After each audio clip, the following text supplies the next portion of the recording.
నిజాంను ఎదిరించినటువంటి రామ్జీ గోండు లాంటి చరిత్ర మన తర్వాతి తరానికి తెలియాలి కదూ.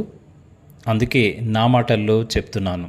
నేను మర్రిని, వేయి ఊరుల వీరుల చరిత్రని. చిన్న విత్తనంతో ఆకాశమంతా ఎదిగి కొమ్మ కొమ్మలతో సరిహద్దులకు విస్తరించి గతాన్నంతా ఆకు రెమ్మల్లో దాచి గంభీరంగా నిలిచిన వృక్షాన్ని, నాతో పాటు చరిత్ర పుటల్ని దాచుకున్న మహావృక్షాన్ని. ఎందరికో నీడను, ఆశ్రయాన్ని ఇచ్చిన నేను ఇలాంటి ఒక గొప్ప రోజు వస్తుందని అనుకోలేదు.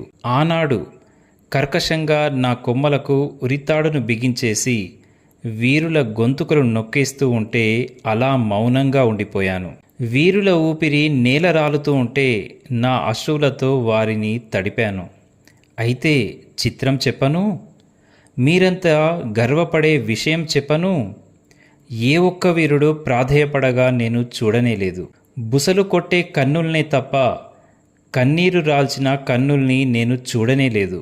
వారు హాయిగా నవ్వే నవ్వు చూసి, వారి కళ్ళల్లో ధైర్యాన్ని చూసి శత్రువుల గుండెలు ఆనాడే నేలజారాయి.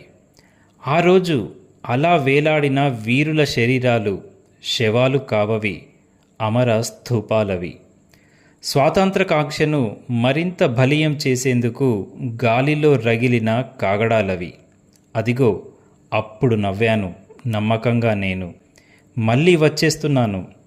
నివురులా రగిలి, ఉప్పెనలా ఎగసి, అక్షరాలను సిరాలో వంపుకొని, చరిత్రను భుజాలపైకెత్తుకొని, అందరికీ కనిపించేలా, అందరికీ వినిపించేలా, చరిత్రను కళ్ళకు కట్టేలా వచ్చేస్తున్నాను. నేను మర్రిని, వేయి ఉరుల వీరుల చరిత్రని.